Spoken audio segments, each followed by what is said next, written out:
Bienvenidos a Las Respuestas de la Ciencia.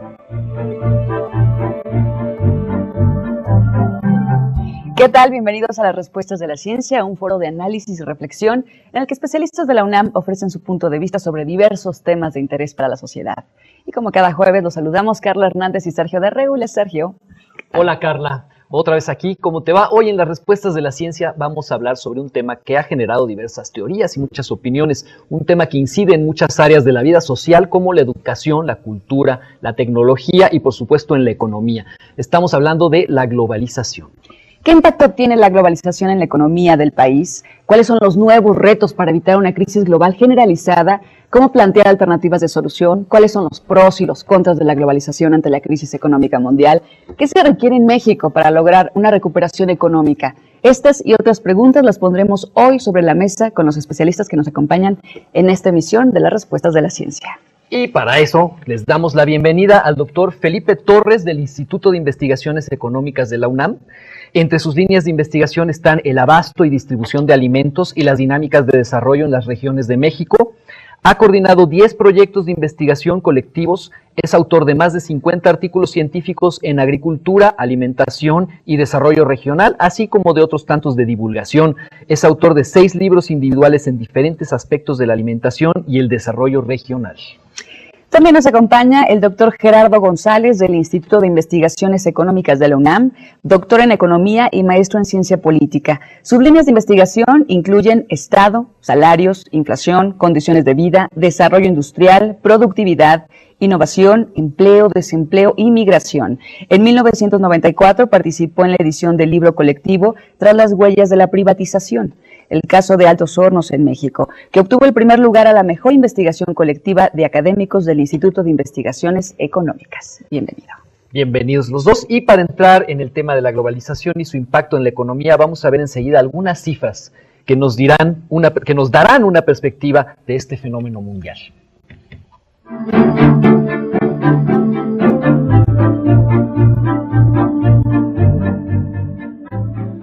Presupuesto para el 2011 en México. Se privilegia el gasto corriente y la seguridad, con un incremento de 80% a los recursos de la Secretaría de Gobernación, 10% a la de Defensa y 10% a la de Marina. Se reduce el gasto en desarrollo social.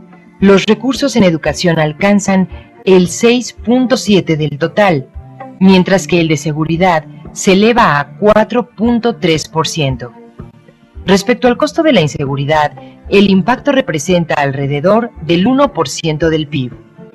Para este año, las posibilidades de incremento del Producto Interno Bruto, PIB, se sitúan entre 3.9 y 4.2%. En lo que va del sexenio, México ha acumulado un déficit de más de 4 millones de empleos. El desempleo podría alcanzar una tasa de 6 a 6.1 en el primer semestre de 2011. En el 2011 y 2012 se prevé que la tasa de desempleo permanecerá elevada hasta en 5.8% de la fuerza laboral. Se generarán 368,000 nuevas plazas para el 2011 y 544,000 en el 2012, de acuerdo a la creación de empleos formales inscritos al IMSS. Bueno, pues seguramente hablaremos ya mucho a lo largo de esta hora con respecto al presupuesto, quiénes salieron beneficiados, en qué se disminuyó y todo lo que influye para que el país vaya caminando hacia un futuro mejor. Pero antes queremos saber globalización, de ahí tenemos que partir. ¿Dónde se acuñó esta palabra? ¿Qué significa? ¿Qué es lo lo que escuchamos, se globaliza? pero Porque nos la dicen todo el tiempo, pero claro, luego no está claro qué es lo que se globaliza o se mundializa. Bueno, podría empezar diciendo que el caso mío es el análisis del mercado de trabajo.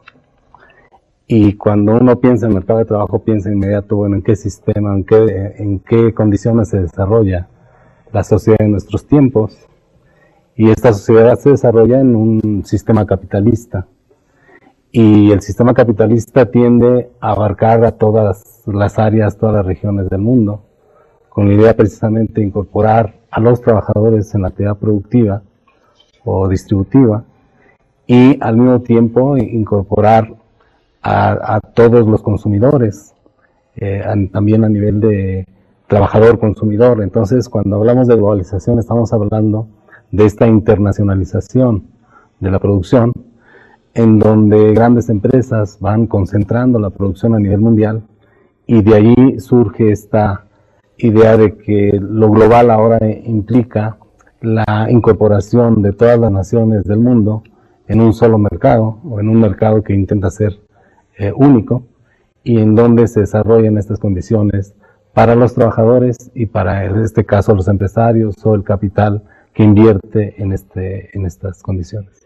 Y ahora, ¿de dónde sale? Porque a veces parecería que es una moda, que alguien se la inventó, no sabemos si beneficia a unos más que a otros y esos fueron los que propusieron esto, o si bien es una tendencia inevitable en vista de cómo van las cosas. Bien, aquí el concepto más generalizado de globalización se ha desarrollado dentro de la economía y se refiere a la eliminación de las fronteras comerciales entre países, ¿no? Para lograr un mercado único a nivel mundial, en términos de que las mercancías, los productos, los procesos de trabajo, los trabajadores puedan transitar libremente, independientemente de las fronteras físicas entre un país y otro.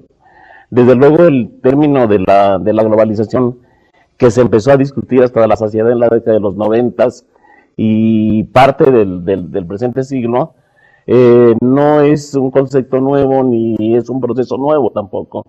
La globalización empezó, hay quien ha dicho, la remonta hasta antes de las cruzadas. Es más, ¿Veras? la remonta hasta la aparición del Imperio Romano, en el sentido de que a través de Roma se fue en buena medida expandiendo el poder de un imperio, incorporando nuevos territorios a su hegemonía de poder, consolidando mercados, consolidando también poderes en las provincias que iba conquistando. De esa manera aparecen las regiones, y al consolidar esos poderes en regiones también creaba administraciones locales, pero en torno a un poder central, que era el Roma en un primer momento, Constantinopla después, etcétera, ¿no? Entonces, hasta allá se remonta el concepto de la globalización. Cuando se viene el movimiento de las cruzadas, se considera que es otro momento también de la globalización. La misma conquista de América, el descubrimiento de América, por accidente o no, buscando las especies, está asociada a este fenómeno de la globalización. Es formas de intensificar el comercio entre regiones, en aquel momento entre continentes, entre distintos ámbitos territoriales, para poder lograr una mejor competitividad hegemónica de un país sobre otro. En buena medida el hecho de que el reino de Aragón, de Castilla y Aragón, que en aquel momento financiara proyectos para la conquista de nuevos territorios, está obedeciendo a un fenómeno de tipo comercial intrínsecamente. Y al extraer la riqueza de las colonias, en este caso de toda América, tuvo competidores de otros países, como es el caso de Inglaterra, que al no poder penetrar comercialmente en esos poderes, se robaba el oro, se robaba la plata. Y por eso los piratas famosos. Exactamente. Entonces, todo está presente en el proceso de globalización. Por lo tanto, el proceso de globalización no solamente implica mercados, sino al intensificar esos mercados en torno a un mercado único para el libre flujo de las mercancías, con libertad en aranceles y libres de gravámenes, también se están globalizando otras formas de comportamiento de la humanidad. Con la conquista de América, simplemente con la conquista de México, se globaliza la alimentación, ¿no? ¿Qué aportamos nosotros al mundo? Aportamos el maíz, el chile, el aguacate, el jitomate, toda una serie de productos. ¿Qué recibimos a cambio? Recibimos la carne de puerco, la manteca, toda una serie de factores que crean un sincretismo global, ¿no?, en términos de la alimentación, y que van dando forma a una nueva globalización. Entonces, en aquel momento, en esa etapa de la globalización, que son mercados y que tienen influencia en la cultura, en el desarrollo, en los mismos procesos educativos, Sor Juana Inés de la Cruz no hubiera sido Sor Juana Inés de la Cruz sin el lanzamiento que tiene desde la metrópoli, que en ese momento es España, ¿no?, con la publicación de sus obras, entre otras cosas.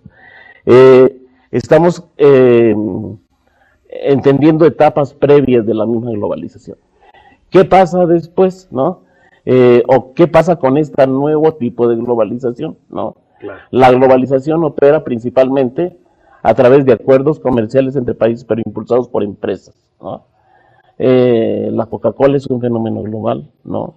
La Coca-Cola internacionaliza figuras para promover sus productos. Madonna, Ricky Martin, entonces, pues, que de alguna manera los identifica uno con slogans, ¿no? Y que tienen un efecto directo en estas nuevas manifestaciones culturales.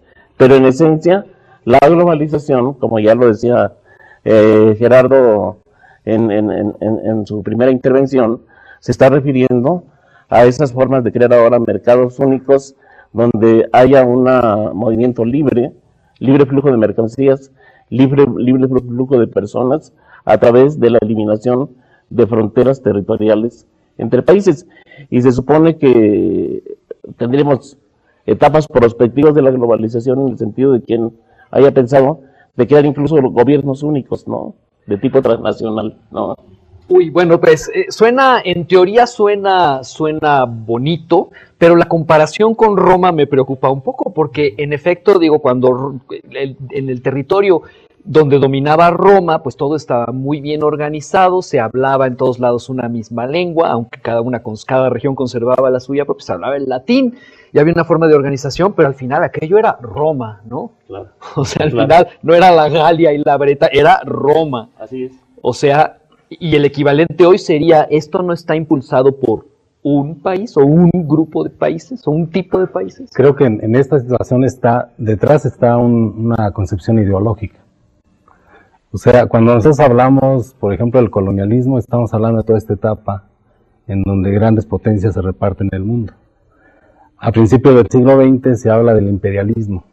Incluso algunos autores hablan del superimperialismo, que era la integración de toda la economía en unas cuantas empresas. Esto que decíamos, grandes empresas van a controlar el mundo en la producción, la distribución, el consumo. Y cuando hablamos de globalización, precisamente él hablaba de los 90s, ¿no? Pero la nueva forma del proceso de acumulación en el mundo se transforma precisamente a partir de los años 70, cuando cambia la perspectiva del desarrollo económico. Hasta antes de los 70, a nivel mundial, el Estado tenía una influencia directa en la economía determinante. Era el principal inversionista, el principal, digamos, patrón o empleador.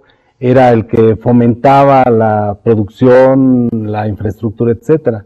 Y la intervención del Estado es uno de los elementos que explica desde los años 30 hasta los 70, y en el caso nuestro hasta los 80, cuando se habla del cambio del modelo de desarrollo, que es precisamente ya lo que ahora llamamos liberalismo.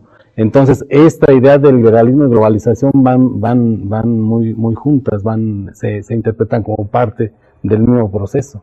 Y en esa idea de liberalización está el proceso que se inicia en los 70 con Margaret Thatcher, con Reagan, en donde se habla de la necesidad de privatizar las empresas que están en manos del Estado, para lo que decía Felipe, para que la empresa privada pudiera invertir en aquellos sectores en donde hubiera una alta posibilidad de ganancia. Entonces donde antes era principalmente el Estado el que dirigía desde los 70 para ahora, más bien se ha convertido eso en el coto de grandes empresas que son las que ahora, digamos, en la fase anterior el Dios era el Estado, el Dios Estado, y ahora es el Dios mercado. O sea, ahora al mercado se le deja la funcionalidad no solo para la circulación, para la producción, etcétera, las mercancías, sino para resolver las crisis económicas. Y antes el Estado era un elemento fundamental. Entonces, se supone que dejando a libre juego a la oferta y la demanda a la economía, esta se va a autorregular.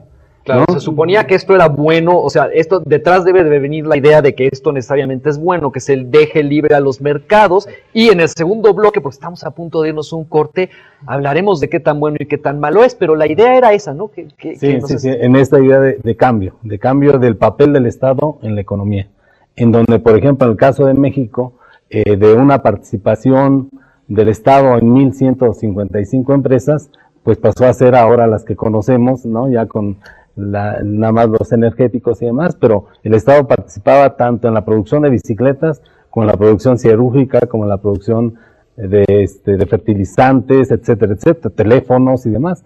Entonces, y bueno, y televisión, no se diga. Entonces, hay ese cambio en la perspectiva y del modelo de desarrollo, en donde ahora el mercado es el que va a recibir a las empresas privatizadas por el Estado y van a tomar el nuevo camino hacia un liberalismo comercial que implica pues también abrir la posibilidad de inversión al capital extranjero. Y ya les preguntaremos si eso es bueno o malo en el segundo bloque. Pros y contras, ¿no?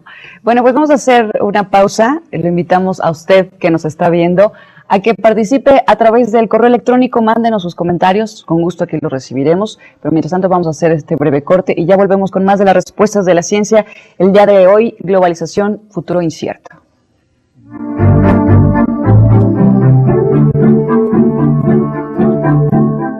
Ya regresamos a las respuestas de la ciencia. Ya de regreso en las respuestas de la ciencia, que bueno que continúa con nosotros, hablando de la globalización, de su impacto en la economía, pero enseguida tenemos la opinión del ciudadano sobre este tema. Vamos a verlo.